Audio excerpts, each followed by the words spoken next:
Segunda lectura del Perfume de Patrick Süskind. Comenzamos. Aunque no contaba todavía 30 años, Madame Gaillard ya tenía la vida a sus espaldas. Su aspecto exterior correspondía a su verdadera edad, pero al mismo tiempo aparentaba el doble, el triple y el céntuplo de sus años, es decir, parecía la momia de una jovencita. Interiormente, hacía mucho tiempo que estaba muerta. De niña había recibido de su padre un golpe en la frente con el atizador, justo encima del arranque de la nariz, y desde entonces carecía del sentido del olfato y de toda sensación de frío y calor humano, así como de cualquier pasión. Tras aquel único golpe, la ternura le fue tan ajena como la aversión, y la alegría tan extraña como la desesperanza. No sintió nada cuando más tarde cohabitó con un hombre y tampoco cuando parió a sus hijos. No lloró a los que se le murieron, ni se alegró de los que quedaron. Cuando su marido le pegaba, no se estremecía, y no experimentó ningún alivio cuando él murió de cólera en el Hotel Dieu. Las dos únicas sensaciones que conocía eran un ligerísimo decaimiento cuando se aproximaba la jaqueca mensual y una ligerísima animación cuando desaparecía. Salvo en estos dos casos, aquella mujer muerta no sentía nada. Por otra parte, o tal vez precisamente a causa de su total falta de emoción, Madame Gaillard poseía un frío sentido del orden y de la justicia. No favorecía a ninguno de sus pupilos, pero tampoco perjudicaba a ninguno. Les daba 3 comidas al día y ni un bocado más. Cambiaba los pañales a los más pequeños 3 veces diarias, pero solo hasta que cumplían 2 años. El que se ensuciaba los calzones a partir de entonces recibía en silencio una bofetada y una comida de menos. La mitad justa del dinero del hospedaje era para la manutención de los niños. La otra mitad se la quedaba a ella. En tiempos de prosperidad no intentaba aumentar sus beneficios, pero en los difíciles no añadía ni un sou, es decir, nada, aunque se presentara un caso de vida o muerte. De otro modo, el negocio no habría sido rentable para ella.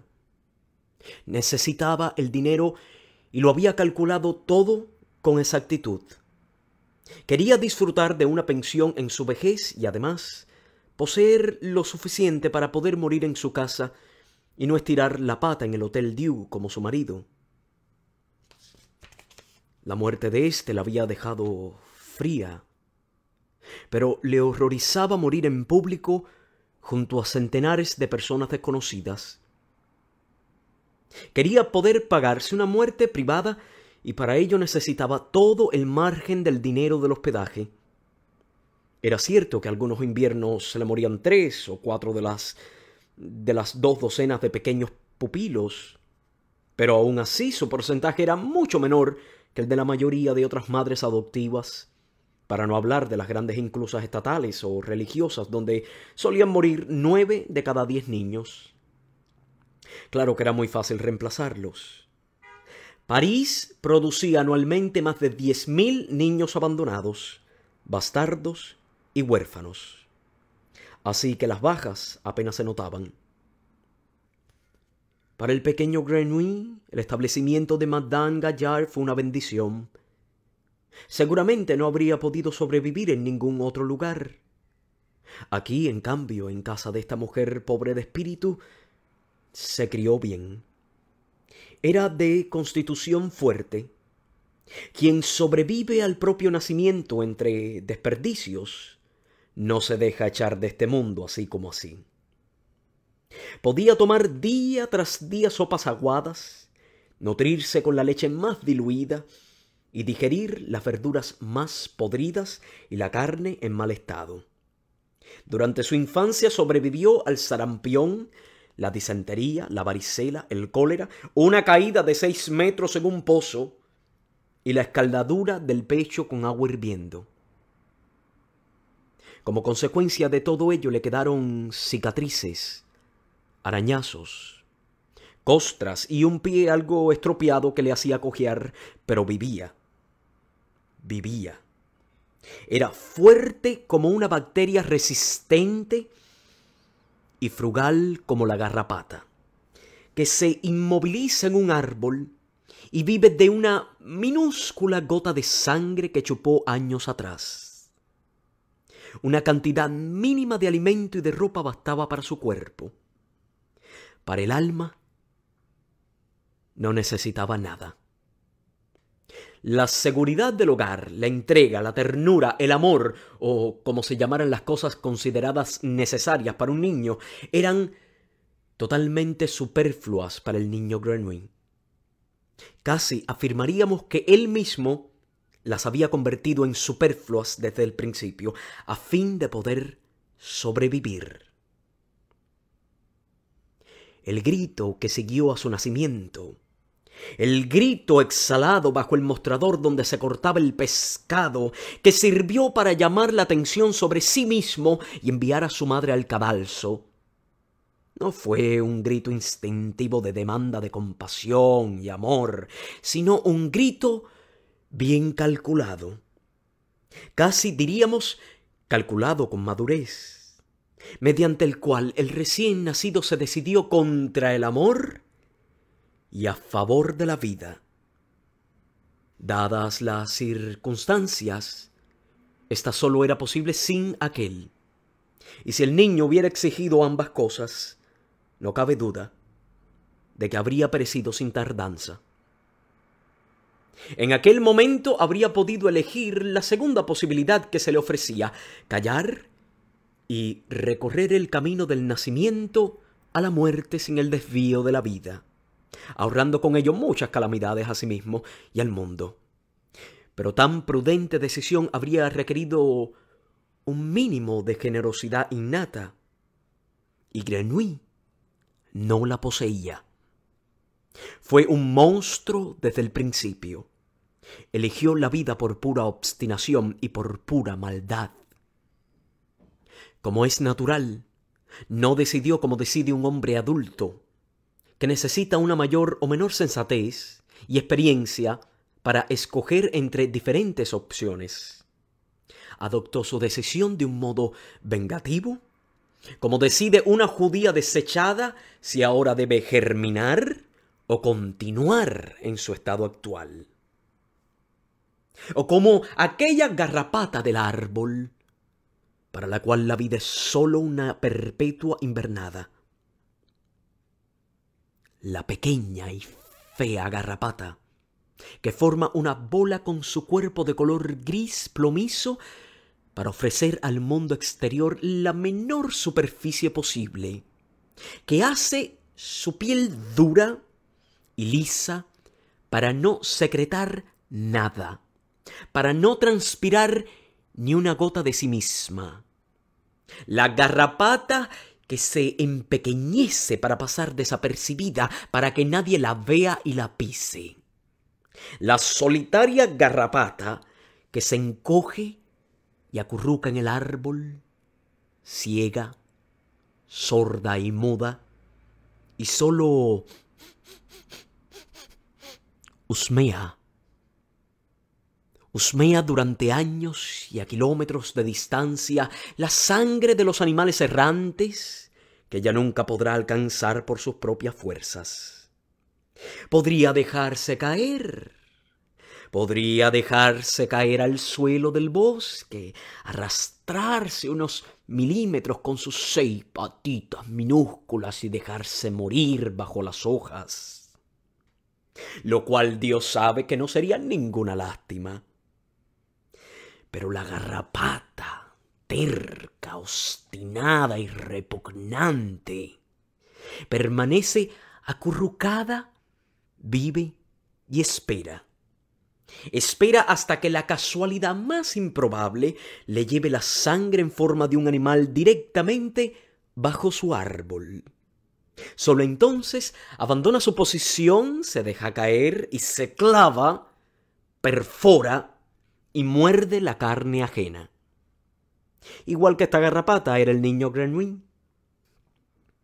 Vivía encerrado en sí mismo como una cápsula y esperaba mejores tiempos. Sus excrementos eran todo lo que daba al mundo, ni una sonrisa, ni un grito, ni un destello en la mirada, ni siquiera el propio olor. Cualquier otra mujer habría echado de su casa a este niño monstruoso. No así Madame Gallard. No podía oler la falta de olor del niño y no esperaba ninguna emoción de él, porque su propia alma estaba sellada. En cambio, los otros niños intuyeron enseguida que Grenouille era distinto.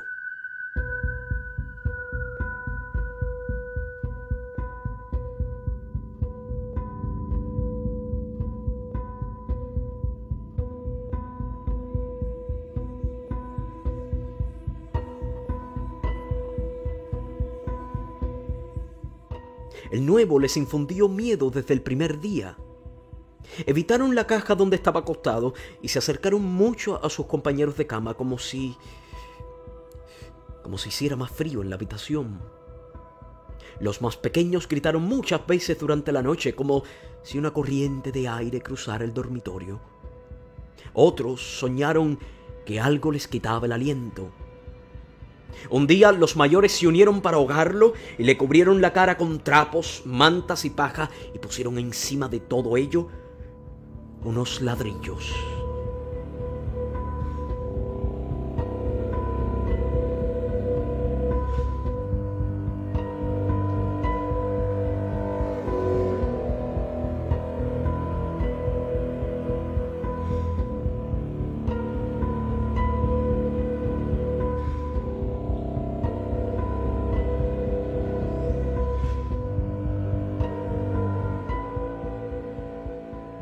Cuando Madame Gallard lo desenterró a la mañana siguiente, estaba magullado y azulado, pero no muerto. Lo intentaron varias veces más, en vano. Estrangularlo con las propias manos o taponarle la boca o la nariz habría sido un método más seguro, pero no se atrevieron. No querían tocarlo. Les inspiraba el mismo asco que una araña gorda a la que no se quiere aplastar con la mano.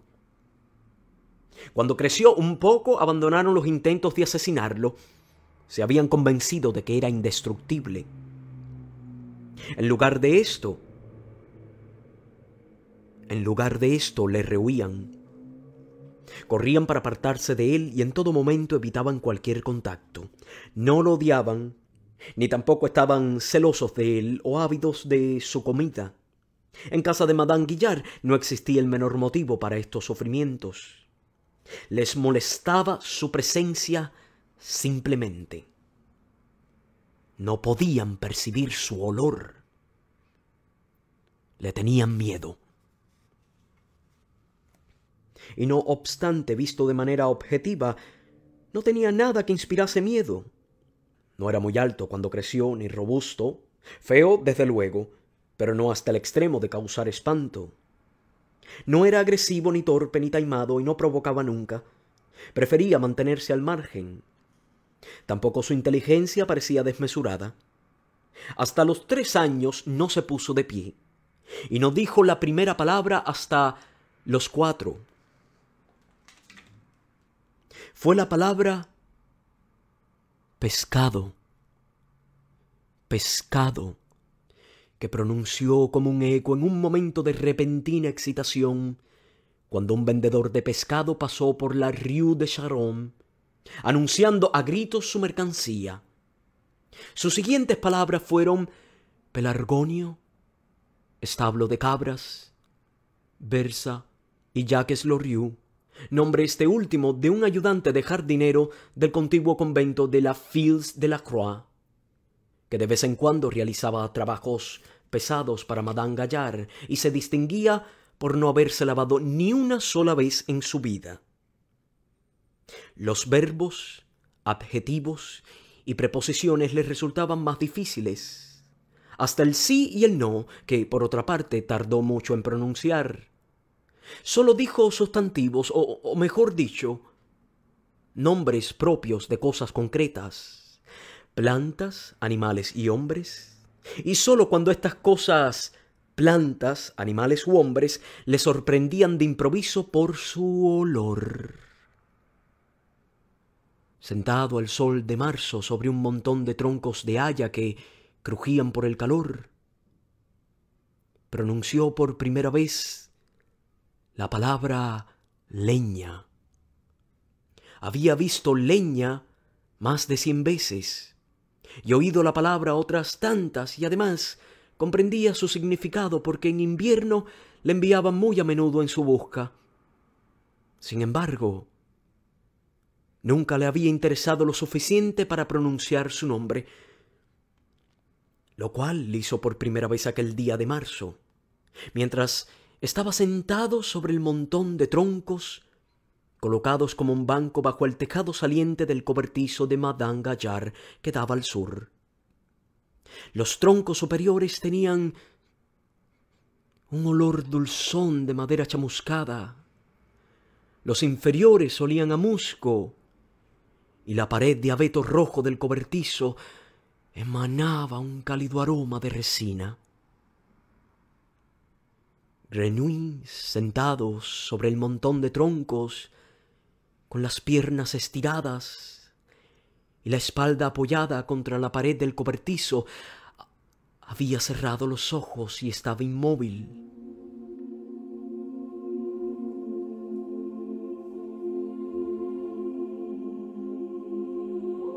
No veía, oía ni sentía nada. Solo percibía el olor de la leña que le envolvía y se concentraba bajo el tejado como bajo una cofia.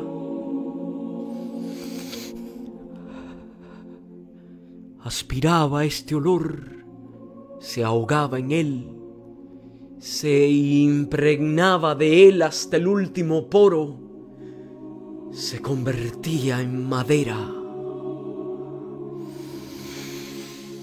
en un muñeco de madera, en un Pinocho, sentado como muerto sobre los troncos hasta que, al cabo de mucho rato, tal vez media hora, vomitó la palabra madera, madera, madera, madera. La arrojó por la boca como si estuviera lleno de madera hasta las orejas, como si pugnara por salir de su garganta después de invadirle la barriga, el cuello y la nariz.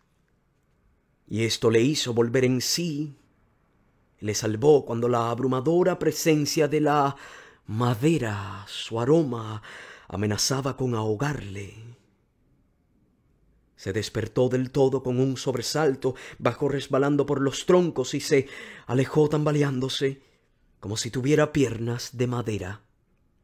Aún varios días después, seguía muy afectado por la intensa experiencia olfatoria, y cuando su recuerdo le asaltaba con demasiada fuerza, murmuraba madera, madera, madera, madera, como si fuera un conjunto. Así aprendió a hablar. Las palabras que no designaban un objeto oloroso, o sea, los conceptos abstractos, ante todo de índole ética y moral, le presentaban serias dificultades. No podía retenerlas, las confundía entre sí, las usaba incluso de adulto a la fuerza y muchas veces impropiamente.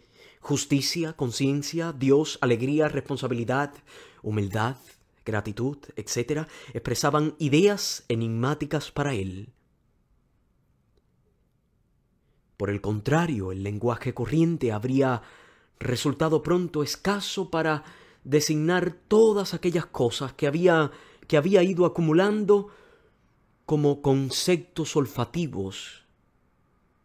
Pronto no olió solamente a madera,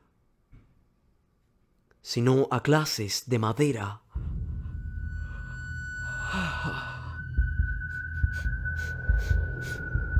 Arce, arce, arce, arce, arce.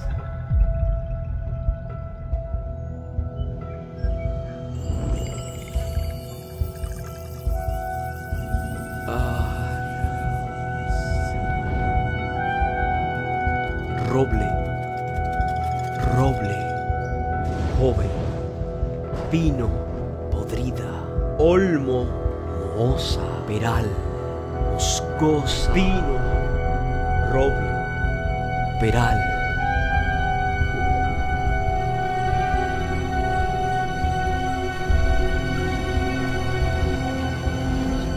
A madera vieja.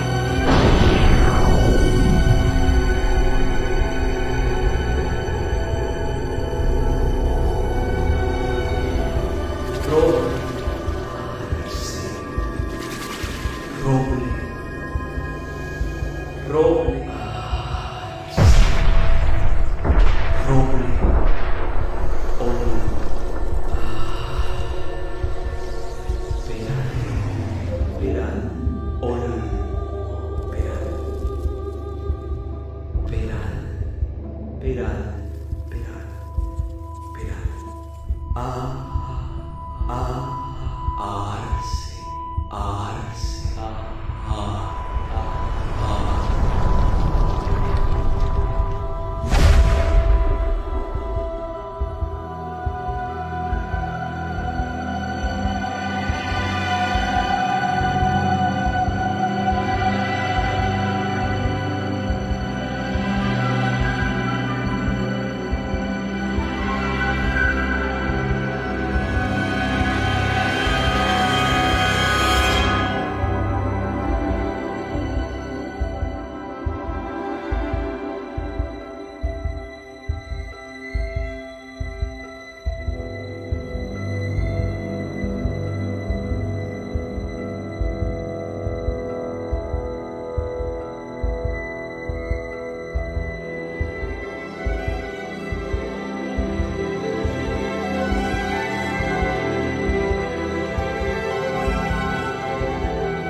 Pronto no olió solamente madera, sino clases de madera, arce, roble, pino, olmo, peral, a madera vieja, joven, podrida, mohosa, musgosa, e incluso a troncos y astillas individuales, y a distintas clases de serrín, y los distinguí entre sí como objetos claramente diferenciados, como ninguna otra persona habría podido distinguirlos con los ojos. Y lo mismo le ocurría con otras cosas.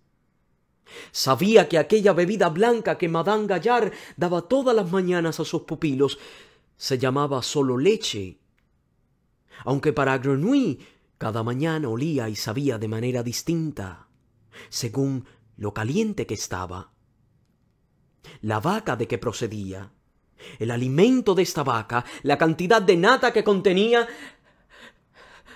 etc. Que el humo, aquella mezcla de efluvios que constaba de 100 aromas diferentes y cuyo tornasol se transformaba no ya cada minuto, sino cada segundo, formando una nueva unidad, como el humo del fuego, solo tenía un nombre: humo. Humo. Que la tierra, el paisaje, el aire, que cada paso y a cada aliento eran invadidos por un olor distinto y animados, en consecuencia, por otra identidad. Solo se designaban con aquellas 3 simples palabras. Todas estas grotescas desproporciones entre la riqueza del mundo percibido por el olor y la pobreza del lenguaje hacían dudar al joven Grenouille del sentido de la lengua, y sólo se adaptaba a su uso cuando el contacto con otras personas lo hacía imprescindible.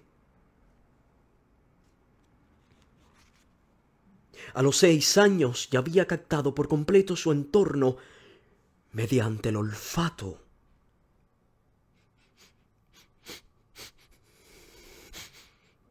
No había ningún objeto en casa de Madame Gallard, ningún lugar en el extremo norte de la Rue de Charonne, ninguna persona, ninguna piedra, ningún árbol, arbusto o empalizada, ningún rincón, por pequeño que fuese, que no conociera, reconociera y retuviera en su memoria olfativa con su identidad respectiva. Había reunido y tenía a su disposición 10.000, 100.000 aromas específicos, todos con tanta claridad que no sólo se acordaba de ellos cuando volvía a olerlos, sino que los olía realmente cuando los recordaba, y aún más. Con su sola fantasía era capaz de combinarlos entre sí, creando nuevos olores que no existían en el mundo real. El perfume de Patrick Süskind.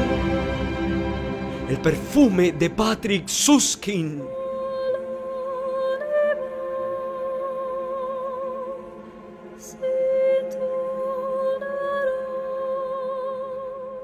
Había reunido y tenía a su disposición 10.000, 100.000 aromas específicos, todos con tanta claridad que no solo se acordaba de ellos cuando volvía a olerlos, sino que los olía realmente cuando los recordaba, y aún más. Con su sola fantasía era capaz de combinarlos entre sí, creando nuevos olores que no existían en el mundo real.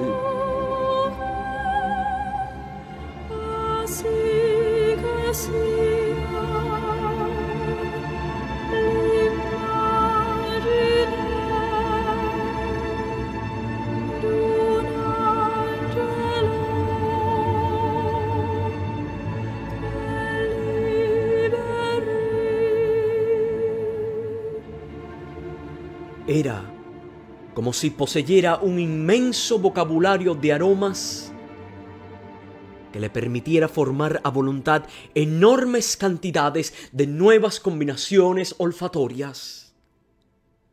A una edad a una edad en que otros niños tartamudeaban con las primeras palabras aprendidas, las frases convencionales a todas luces insuficientes para la descripción del mundo. Si acaso lo único con que hubiera captado en las melodías y armonías el alfabeto de los distintos tonos, y ahora compusiera él mismo nuevas melodías y armonías. Con la salvedad de que el alfabeto de los olores era infinitamente mayor y más diferenciado que el de los tonos, y también de que la actividad creadora del niño prodigio Grenouille se desarrollaba únicamente en su interior, y no podía ser percibida por nadie más que por él mismo.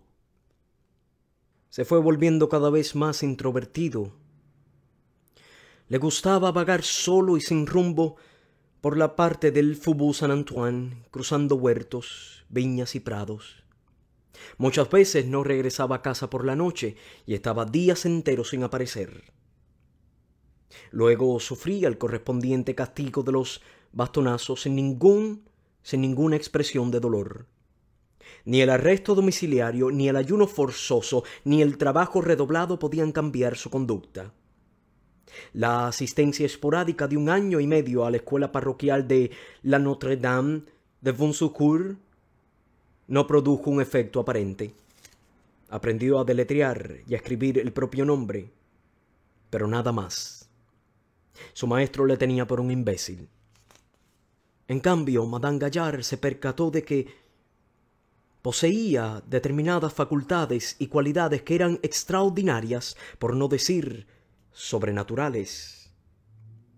Por ejemplo, parecía totalmente inmune al temor infantil de la oscuridad y la noche.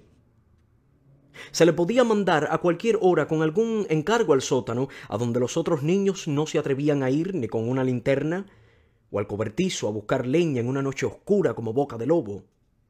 Y nunca llevaba consigo una luz, a pesar de lo cual encontraba lo que buscaba y volvía enseguida con su carga, sin dar un paso en falso, ni tropezar, ni derribar nada. Y aún más notable era algo que Madame Gaillard creía haber comprobado. Daba la impresión de que veía a través del papel, la tela o la madera, y sí, incluso a través de las paredes y las puertas cerradas. Sabía cuántos niños y cuáles de ellos se hallaban en el dormitorio sin haber entrado en él, y también sabía cuándo se escondía una oruga en la coliflor antes de partirla. Y una vez que ella había ocultado también el dinero, que no lo encontraba, cambiaba de escondite. Señaló sin buscar un segundo un lugar detrás de la viga de la chimenea y, en efecto, allí estaba. Incluso podía ver el futuro, pues anunciaba la visita de una persona mucho antes de su llegada y predecía infaliblemente la proximidad de una tormenta antes de que apareciera en el cielo la más pequeña nube. Madame Gaillard no habría imaginado ni en sueños, ni siquiera aunque el atizador le hubiera dejado indemne el sentido del olfato, que todo esto no lo veía con los ojos, sino que lo husmeaba con una nariz que cada vez olía con más intensidad y precisión, la oruga en la col, el dinero detrás de la viga, las personas a través de las paredes y a una distancia de varias manzanas. Estaba convencida de que el muchacho, imbécil o no, era un vidente. Y como sabía que los videntes ocasionaban calamidades e incluso la muerte, empezó a sentir miedo. Un miedo que se incrementó ante la insoportable idea de vivir bajo el mismo techo con alguien que tenía el don de ver, a través de paredes y vigas, un dinero escondido cuidadosamente. Por lo que en cuanto descubrió esta horrible facultad de Grenouille, ardió en deseos de deshacerse de él y dio la casualidad de que, por aquellas mismas fechas, Grenouille tenía 8 años, el convento de Saint-Merry suspendió sus pagos anuales sin indicar el motivo. Madame Gallard no hizo ninguna reclamación. Por decoro esperó otra semana y, al no llegar tampoco entonces el dinero convenido, cogió al niño de la mano y fue con él a la ciudad. En la Rue Morterie, cerca del río, conocía a un curtidor llamado Grimal, que tenía la necesidad notoria de mano de obra joven, no de aprendices u oficiales, sino de jornaleros baratos. En el oficio había trabajos: limpiar de carne las pieles putrefactas de animales, mezclar líquidos venenosos para curtir y teñir, preparar el tanino cáustico para el curtidor, tan peligrosos que un maestro responsable no los confiaba ni podía evitarlo a sus trabajadores especializados, sino a maleantes sin trabajo, vagabundos e incluso niños sin amo por los cuales nadie preguntaba en caso de una desgracia. Como es natural, Madame Gallard sabía que en el taller de Grimal el niño Grenouille tendría pocas probabilidades de sobrevivir. Pero no era mujer para preocuparse por ello. Ya había cumplido con su deber. El plazo del hospedaje había tocado a su fin. Lo que pudiera ocurrirle ahora a su antiguo pupilo no le concernía en absoluto. Si sobrevivía, mejor para él. Y si moría, daba igual. Lo importante era no infringir la ley. Exigió a Monsieur Grimal una declaración por escrito de que se hacía cargo del muchacho, firmó por su parte el recibo de 15 francos de comisión y emprendió el regreso a su casa de la Rue de Charonne, sin sentir la menor punzada de remordimiento.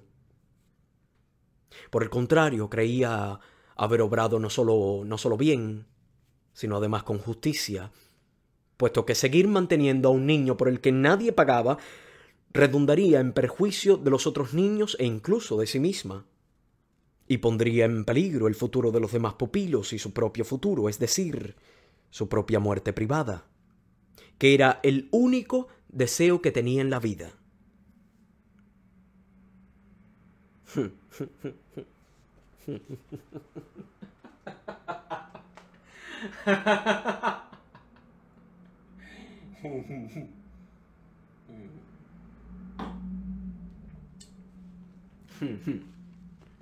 Dado que abandonamos a Madame Gallard en este punto de la historia y no volveremos a encontrarla más tarde, queremos describir en pocas palabras el final de sus días.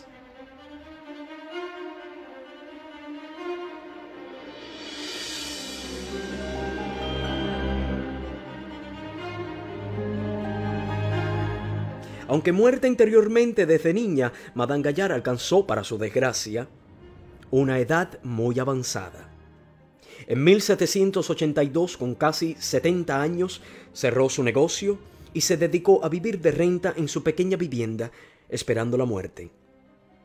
Pero la muerte no llegaba. La muerte no llegaba.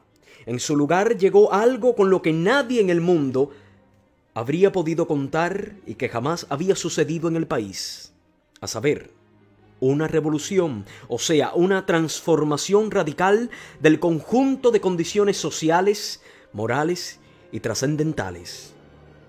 Al principio, esta revolución no afectó en nada al destino personal de Madame Gallard. Sin embargo, con posterioridad, cuando tenía 80 años, sucedió que el hombre que le pagaba la renta se vio obligado a emigrar y sus bienes fueron expropiados y pasaron a manos de un fabricante de calzas. Durante algún tiempo pareció que tampoco este cambio tendría consecuencias fatales para Madame Gallard, ya que el fabricante de calzas siguió pagando puntualmente la renta. No obstante, llegó un día en que le pagó el dinero no en monedas constantes y sonantes, sino en forma de pequeñas hojas de papel impreso. Y esto marcó el principio de su fin material. Pasados 2 años, la renta ya no llegaba ni para pagar la leña. Madame Gallard se vio obligada a vender la casa y a un precio irrisorio además, porque de repente había millares de personas que, como ella, también tenían que vender su casa. Y de nuevo le pagaron con aquellas malditas hojas que al cabo de otros 2 años habían perdido casi todo su valor, hasta que en 1797, se acercaba ya a los 90, perdió toda la fortuna amasada con su trabajo esforzado y secular y fue a alojarse en una diminuta habitación amueblada de la Rue de Coquelles. Y entonces, con un retraso de 10 o 20 años, llegó la muerte en forma de un lento tumor en la garganta que primero le quitó el apetito y luego le arrebató la voz, por lo que no pudo articular ninguna protesta cuando se la llevaron al Hotel Dieu. Allí la metieron en la misma sala atestada de moribundos donde había muerto su marido. La acostaron en una cama con otras 5 mujeres totalmente desconocidas que yacían cuerpo contra cuerpo. Y la dejaron morir durante 3 semanas a la vista de todos.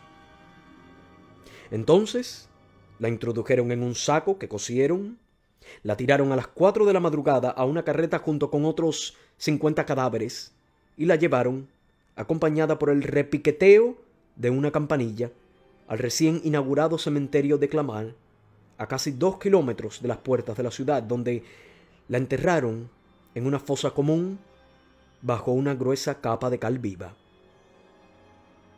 Esto sucedió el año 1799.